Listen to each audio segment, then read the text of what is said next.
Hello, world and universe. Welcome to the Trevor Donald Experience Manifest Your Truth. If you're new to the channel, please hit that like and subscribe button. And for my continued followers, I want to say thank you. And this is an opinion based video channel where I try to open your eyes and ears for some of the things that are taking place in our cities, states, in our country, and sometimes around the world.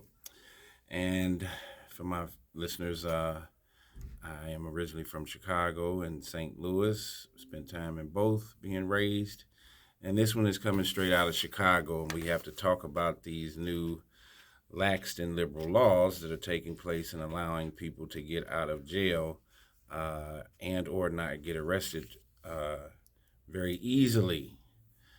Get out of jail easily and not even be arrested. The state of Illinois has what's called a Safety Act that they enacted across the entire state, where people that commit minor infractions will get out under their own recognizance and show up back to court 30 days later.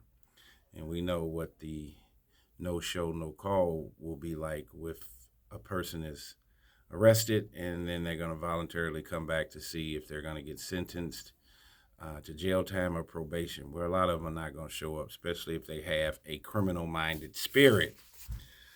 And this one is talking about a crime, a murder that was committed where the system, I think, has failed with some of these more liberal laws that we have. So here we go. 37-year-old man was charged Friday in the murder of 11-year-old Jaden Perkins and the stabbing of his pregnant mother. He was released on parole for the second time in 5 months, one day before the attack. Investigators said the deadly stabbing happened inside the victim's home at the Peterson Plaza apartment complex in the 5900 block of North Ravenswood Avenue. It says the suspect was identified as Crosetti Brand, a convicted felon with a lengthy criminal history. He was charged with first-degree murder, attempted first-degree murder, 3 counts of home invasion with a dangerous weapon, armed robbery, aggravated domestic battery, unlawful use of a weapon, violation of an order of protection, and a warrant was issued for a parole violation. A bond proffer filed in Cook County shows the woman was about to leave her apartment to take her 2 sons to school around 7:45 a.m. last Wednesday. As she went to open the door, the suspect allegedly forced his way inside and began stabbing her immediately. According to court records, Perkins was trying to protect his mother when he was fatally stabbed in the chest. His 33-year-old mother, who officials confirm is 4 months pregnant, was also stabbed several times. The woman was initially transported to an area hospital in critical condition. Officials confirmed she was alert and expected to survive, along with her unborn child. The boy's younger brother also witnessed the attack, authorities said, but was uninjured physically. This is something that should never have happened, Snelling said as he began the press conference on Friday. He was released from Statesville Prison on mandatory supervised release in October 2023, the IDOC confirmed. At that time, he received a memorandum reminding him of the order of protection regarding victim 1, Assistant State's Attorney Ann McCord Rogers said. Now they're talking about Mr. Brand. They saying the woman reportedly dated the suspect more than 15 years ago and had an active order of protection against him in place. She registered herself in the IDOC system to receive alerts regarding Brand's release from prison. According to the court, the suspect allegedly sent the victim a text message threatening her and her family on January 30th. He then went to her home on February 1st, 2 days later, ringing the doorbell multiple times and attempting to pull the handle. Prosecutors said the victim contacted the parole board and Brand was taken back into custody.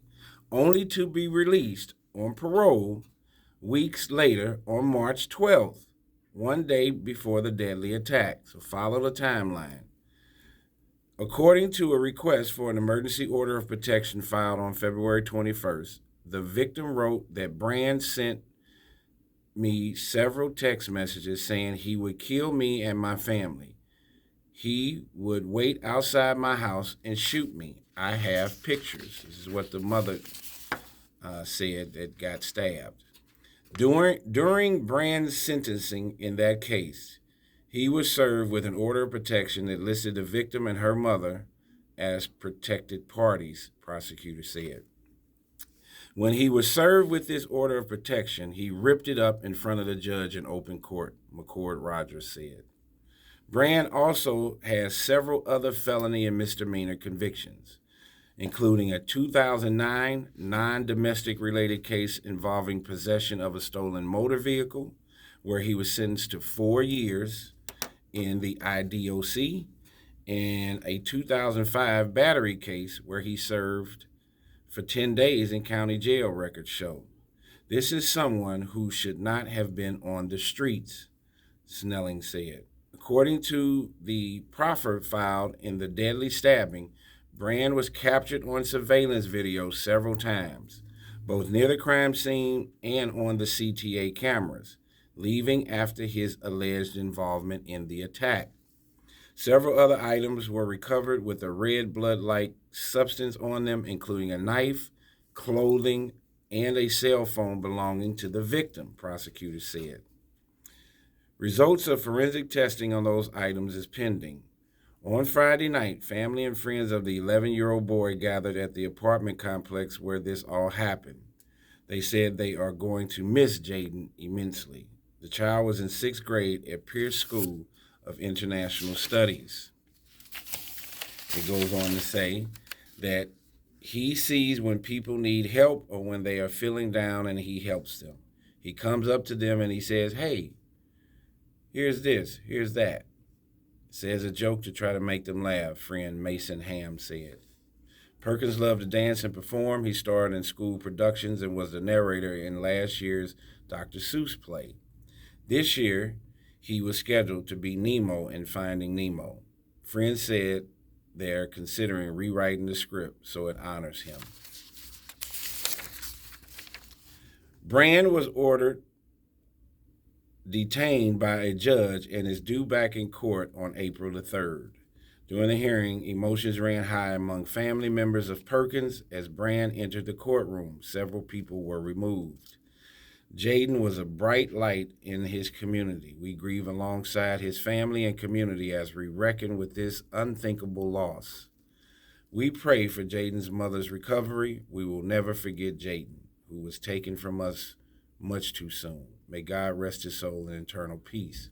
That's what Chicago Mayor Brandon Johnson said in a statement last Saturday morning. What a tragic story. And I had to bring this up, being from Chicago. Most of my family is from Chicago.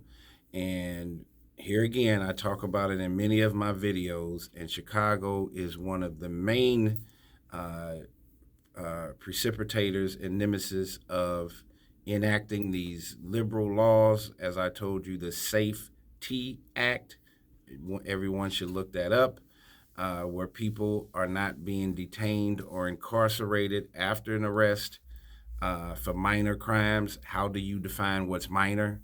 If somebody slaps you, is that minor or is that major? Well, if you're the one getting slapped, it's major. How does the court define minor versus major? If somebody breaks in your house and you're not there, you feel completely violated. Is that minor? The law has this philosophical commentary where it's not concrete, and it could be swayed either way the pendulum decides to swing.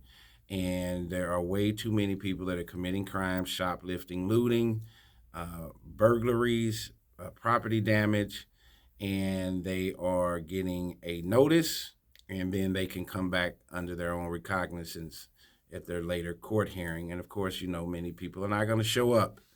And then when it gets to the communities and some of these dangerous parts of the city, When criminals talk, they're going to know, everybody knows, hey, you commit this crime, even if you get caught, you won't go to jail. There will be no repercussions behind it. So the uptick in violence is going up. Chicago is also down about 1,000 police officers. So that is a real issue. Public safety has become a real vibrant issue. It's one of the top 7 pillars I talk about all the time that is tearing and wearing down our moral and ethical fabric to be a healthy society today. And we're seeing a plethora of civil unrest. Kids are raising kids, fatherless homes, and these are the results of this. Now, with this particular case, this guy has been arrested several times. He's even done prison time. And then he's text messaging, he's leaving hard copy information that he's going to harm this young lady when he gets an opportunity. He violated several protection orders, and he should have been locked up. We know places like Chicago, St. Louis, LA, Philadelphia, New York are inundated and backlogged with their case logs. Well, we need more lawyers. We need more prosecutors. We need more judges. We need more police officers so that we can get this retention on these cases moved off the books and people don't slip through the cracks. There's a high propensity that people that have gone to prison and keep getting arrested and gone to jail, and if they have mental health issues or opioid issues or helplessness or hopelessness issues, that it's a good probability that they will commit another crime. That's why many times the recidivism rate is high for people that have been previously incarcerated. But this should have never happened. Public safety, I'm telling you, is becoming a real issue. Chicago has this sanctuary migrant issue on top of all the gang violence, gun violence. They have a 50% commercial vacancy rate down at the Magnificent Mile and the Chicago Loop. Chicago is going through a plethora of problems. And this kind of news coverage, this negative news coverage, this negative storyline does not help and aid Chicago for tourism, for convention events, for corporate America wanting to put their headquarters there, for people wanting to move to Chicago or even go visit Chicago. This situation has to be killing the tourism. So Mayor Brandon and the rest of the legislators, the police chiefs, the politicians, the city council people, you all need to galvanize and get together, and we need to take Chicago back from the streets. So in this particular scenario, the kid that got killed, the 11-year-old Jaden Perkins, just so you remember the storyline, this gentleman, Crossetti Brand, was convicted felon, lengthy criminal record. He actually catches the mom off guard as she's leaving to take the kids to school. He commits to assaulting her and stabbing her, and then lo and behold, her 11-year-old son was there to be her protector, and he ended up getting stabbed, and he is the one that ended up dying and leading to the demise of his life in the hands of this convicted felon guy, Crossetti Brand. Fatherless homes is a big deal. Evidently, this young lady, the mom, had at least 3 children, and I'm assuming she wasn't married or didn't say anything about a husband or any of that kind of stuff. And we got too many single mothers that are raising these kids. And had there been a stepfather, uncle, grandfather, some male deity that was fully a grown man, maybe he could have managed and handled Crossetti Brand a little differently, or maybe Mr. Brand would have never came over there. I think that he knew that this was a 33-year-old single mother who didn't have a male protector there, uncle, brother, husband, father, and he knew that he could take advantage of it. So this is a byproduct of another fatherless homes in the urban market, and this 11-year-old tried to step up and protect his mother, and he ended up losing his life at 11 and had a complete bright future ahead of him. And look at the dichotomy. You have this gentleman who's 37, who has done nothing but destroy and denigrate his life, and his life is headed down the road of destruction and incarceration. But the same individual who's destroyed his own life went and took the life of an 11-year-old young man who had a bright future ahead of him in Jaden Perkins. Look at that dichotomy, where this 37-year-old man should have been a positive representation in his community and in his life. He has destroyed his own life. He could have been a mentor to Jaden Perkins, and he ends up taking Jaden Perkins' life at 11. His entire future was in front of him, and who knows, he could have been the next doctor, a next great judge, lawyer, principal. And now this guy, Mr. Brand, took this young man's life, and as he's doing this, he doesn't see that when he's looking at Jaden Perkins' face and assaulting this 11-year-old kid and he's a grown man, that he's looking at himself. This is an older African-American man, well, in comparison to Jaden, and it's like you're stabbing your own son, your own bloodline. How do you do that? We have completely lost all of our humanity and our hope. Many of these people today are suffering from mental illness, opioid crisis, just pure evilness that they don't even see that they're destroying and even harming another human being. There is such a thin line between life and death today. In many of our people, you have kids that are killing their parents and their brothers and sisters. You can do a story every hour of every day on the callousness and the cowardness that these individuals are perpetrating on other individuals. You got husbands killing wives and poisoning them. You have all kinds of crimes that are taking place today that we are just being inundated with helplessness and hopelessness.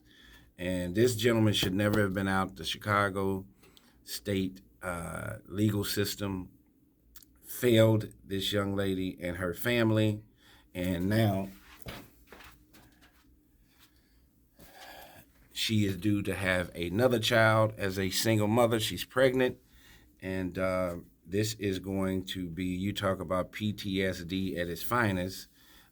She's going to need therapy the rest of her life after losing her son right in front of her. The other brother was right there as the mother was getting stabbed and as Jaden Pickens was getting stabbed and murdered.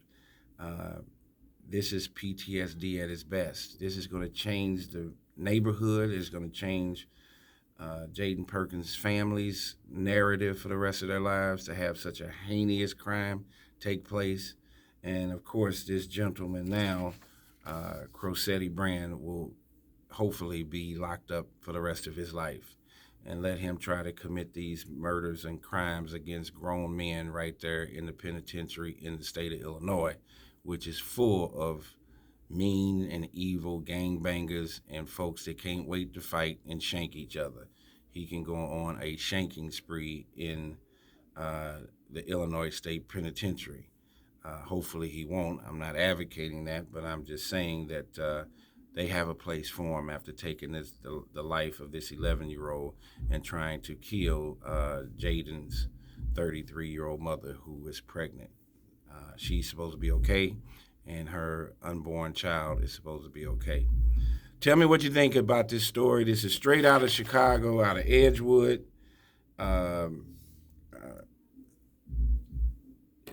Illinois, right off Ravenswood Avenue. And let me know what you think about this entire case. It is extremely disturbing and distracting. And we have to continue to be a voice of positivity, love, and harmony. Whoever puts up a channel, we need to talk about these things. I'm not trying to over-exacerbate it or make it some form of entertainment. This is a learning and a raising your level of consciousness kind of video channel. I hope you find it interesting to keep you abreast. I know everybody has a busy world, going to work, raising children, grandchildren, taking care of the things you need to take care of. So if the Trevor Donald experience can get you to sit down and listen to some of the stuff that's going on so that your eyeballs and your ears are raised and you're utilizing your five senses to stay safe, then I've done my job. Thank you for listening. This is a Trevor Donald Experience. Manifest your truth in a positive, righteous, and God-fearing way.